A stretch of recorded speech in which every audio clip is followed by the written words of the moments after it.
Welcome to Wealth Coffee Chats, folks, for your daily live updates. Get the most out of today's episode by participating in the chat. Make sure you ask some questions, be part of the conversation, have a bit of fun, grab a coffee or a tea, take some notes, and get ready to start your day, folks. Quick few housekeeping rules, though. No spamming, no advertising or self-promotion in the chat. That's not on. Be kind and respectful to everyone when participating. And most of all, have a good time. Real estate investing can be your biggest asset. It also can be your most expensive asset when it comes to getting it right or getting it wrong, folks.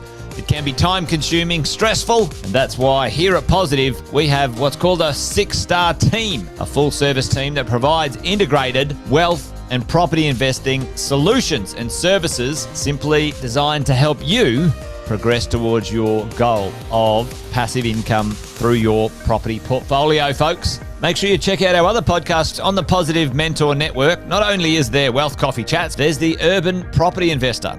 Drops every Wednesday with straight talking investing strategies and lessons with Sam Saggers. Property Investor Tales.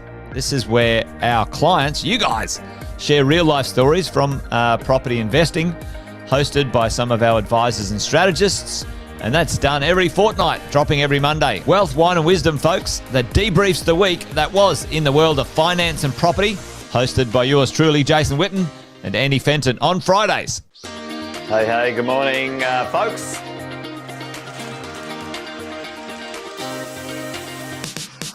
Good morning, everybody. Welcome to another Wealth Coffee Chat. Hope you're well, folks, wherever you are. There it is, team. Morning. Morning, wherever you're tuning in from today. Early bird gets the worm, they say. Here at Positive, we offer a 6-star team. It's a team that help you at every stage of your wealth creation journey.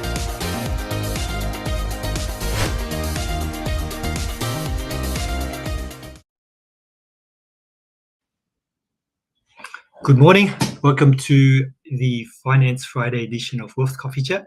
I'm joined today by one of our senior brokers, Sarah. You may have seen her before on Wealth Coffee Chats that I haven't been able to host. So, what's a broker's favorite board game? Monopoly, of course.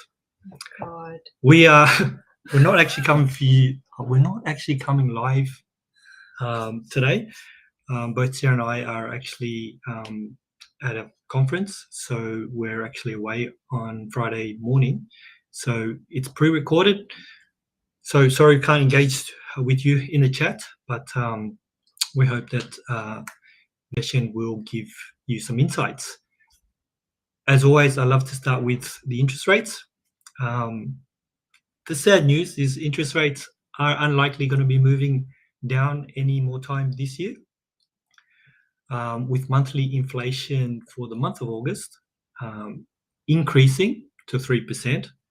The RBA likes to keep it between 2 and 3, so we're at the high end of that, and most likely the RBA are going to want to start seeing it fall before they look at cutting rates again. Now it's increased from 2.8% in July, not heading in the right direction for the RBA. In saying that, Westpac are saying that they are expecting rates to come down in November, and they're also expecting another 3 rate cuts in this particular cycle. CBA and ANZ expect the next rate cut to come in February next year, and they only expect 1 left in this cycle, and NAB are saying that rates could be on hold until May of next year, with them also expecting that there's only 1 more rate cut in this particular cycle. So that's our interest rate update for this week. We're gonna have a chat today about borrowing power, borrowing capacity. Yes.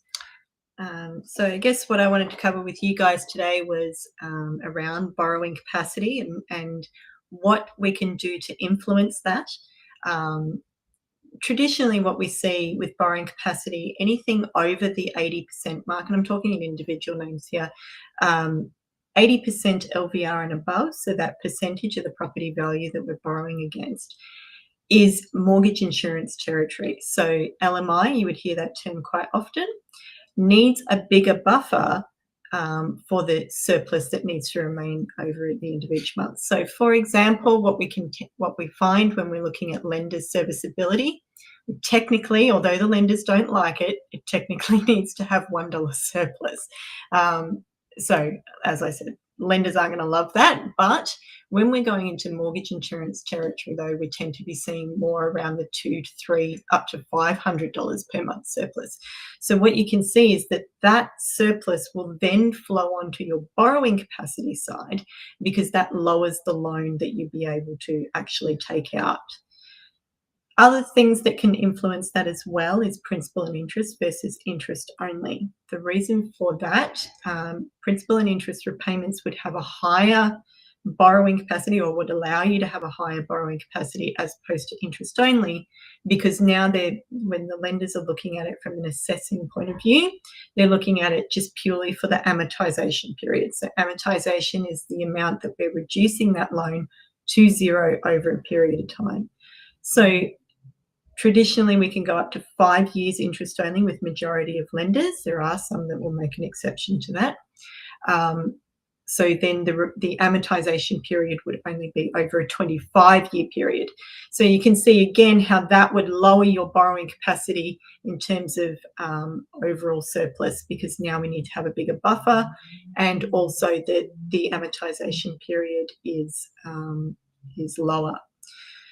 There are exceptions to that. Just a question. When you're talking about the buffer, you're talking about what the banks look at in terms of how comfortable they actually are to lend you the money, right? Absolutely. So when we're talking about surplus, there is, we do a calculation that we call serviceability, but for the ones that have been around for way too long, we used to call it the stress test. So all we're doing is we're stress testing your financial situation, and then that would result in an X amount left over per month. Okay, so if we take out a loan and let's say there's $150 left over at the end of the month, that doesn't actually mean that you're going to have $150 left over at the end of the month. It means that in a pressurized environment where there's buffers being placed on top of the interest rates. Yeah. So what we tend to find with prime lenders, like your top 4 banks, your ANZ, CBAs, etc., they tend to be around 3%. Non-conforming lenders, famous ones being Liberty, Pepper, etc., they tend to be more around the 1 to 2% because they're more generous in their borrowing capacity. So what we find then is that leaves a certain amount left over at the end of each month, and that is what they're focusing on to show the strength of the deal. There are exceptions around the LMI premiums as well. So mortgage insurance is a really good way of reducing the deposit needed to get into the property. So once we cross that 80% mark, now we're in mortgage insurance territory.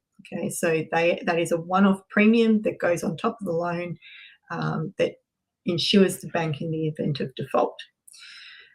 No benefit to you whatsoever. You are not contacting. It's actually kind of a negative There's for you. No insurance for you. It's purely the banks covering themselves. It's 100% for the bank and in their favour. And if you do default, then the mortgage insurance company actually comes after you. So personally, yes. For the honour of having that, you're going to pay a one-off premium, and that's going to be placed on top of your loan. There are waivers, though, for certain industry professionals. So a really common one is medical professionals, and I think a lot of people would know that one. But the breakdown around that, so it's not just the surgeons and the doctors and things like that. It can be registered nurses, it can be paramedics, it can be all sorts of roles within that. Different lenders will have different parts of that medical professional. But there's also essential services, so police, fire, ambulance, teachers, all those sorts of things. They are lenders that have niches around that to waive the mortgage insurance for those industries. And the reason for that is obviously their analytics side have shown that the, I guess, more safer roles in that. So that's why they're willing to lend up to They're also 90%. they're also very high demanding as well. Yeah, that's right. So easy to get jobs, you can move from one job to another quite simply, and you're always in demand for that. And they're the ones that you'd get, their overtime and all the allowances. Yeah, so we get at 100%. Yeah, so just for people that aren't aware of that, if we're looking at, let's say, overtime as an example, what we tend to see is that lenders will only take a percentage of that. It's a high percentage, so probably around the 80% mark, but there is still a 20% buffer in there. But if you are essential service, then they will use 100% of the income purely for those reasons. Now, we've had a few lenders who've actually released a list of LMI waivers. Yeah. And I noticed that there are a few industries that I haven't seen before on there. I think it was IT professionals are now in there. Yeah. They're starting to really move around a fair bit. I think lenders are going to start focusing on these LMI waivers to try and attract these kind of professionals into their lending. We'll probably see that more in the prime space first, I think, and then that'll move through to the smaller lenders. It feels like the goal there is for those who earn a high income to be able to get into property a lot faster. And here's a way, again, LMI is an insurance for the lender.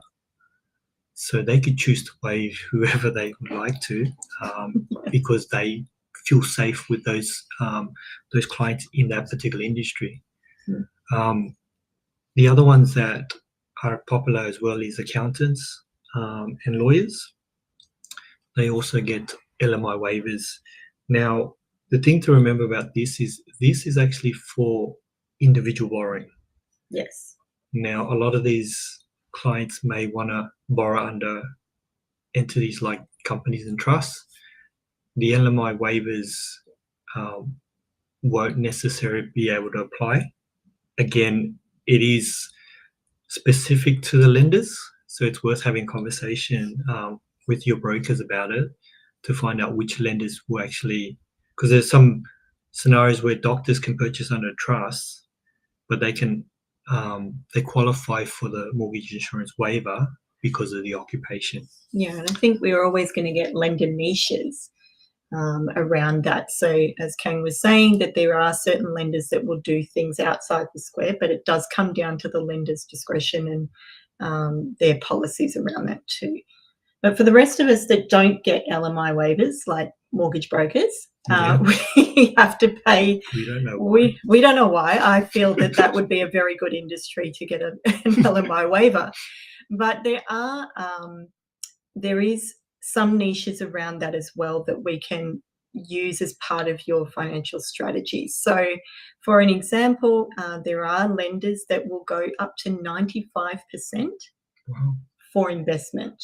So what that means for you, I keep saying traditionally, what we tend to see is that we can allow, let's say the lender cuts us off at 90%. It means we can actually only borrow 88% and leave 2% buffer for the premium. But if we can go to 95, it means that we can actually add the LMI premium on top of that. So you're actually really borrowing 97% of the property value overall. It'd be closer than 98, wouldn't it? Yeah. They usually cut it off around about the 97. So let's say 94 to 95 to give yourself a little bit of movement, because premiums at that level are going to be high. But there are lender niches that will let us go up to that. And there are niches around that. So a niche on a niche, we can do principal and interest repayments, but we can also look at interest-only repayments with a couple of lenders at that level as well, which I think is really good, particularly for investors. We're trying to minimize deposit. It's a great product, and I've spoken about this previously, but the goal is to get into the property as soon as possible. And we talk about this a lot. This is a tool or a product that will get you into the property market. Yes, there are going to be some costs around it, but if you were to say, okay, if I don't get in now and I'll wait another year or two, the property price may increase to the point where you actually have to keep saving. You know, if your goal is to get to a 10% deposit, and it may take you 2 or 3 years, that time out of goal, market. but that goal keeps moving. Mm. And if you don't get in now, experience, a higher interest rate, but make sure that you have a conversation with your broker to go, how do we go from this product to your prime product? Mm. There's always going to be a roadmap. And so we have to make sure that you understand that this is not we're going to, brokers are going to get you in and you sit in this product for the next 30 years. It isn't.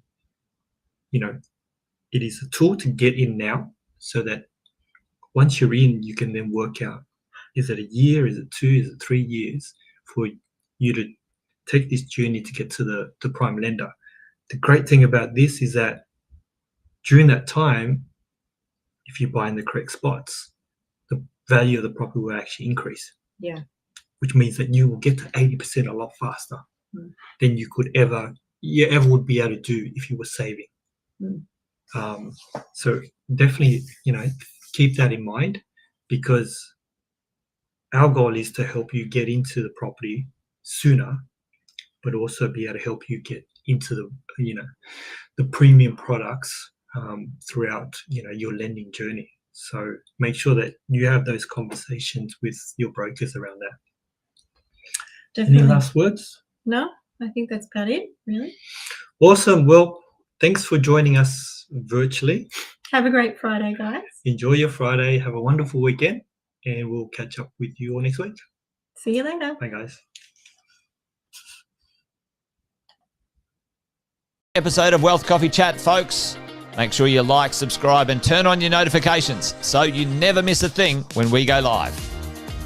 Improve your portfolio and investing game, folks, with Wealth Coffee Chats live every morning at 8:10 each weekday. Make sure you join us. Previous episodes are also available wherever you get your podcasts, folks, as well as our other podcasts from the 6-Star team here at positivementor.com.au.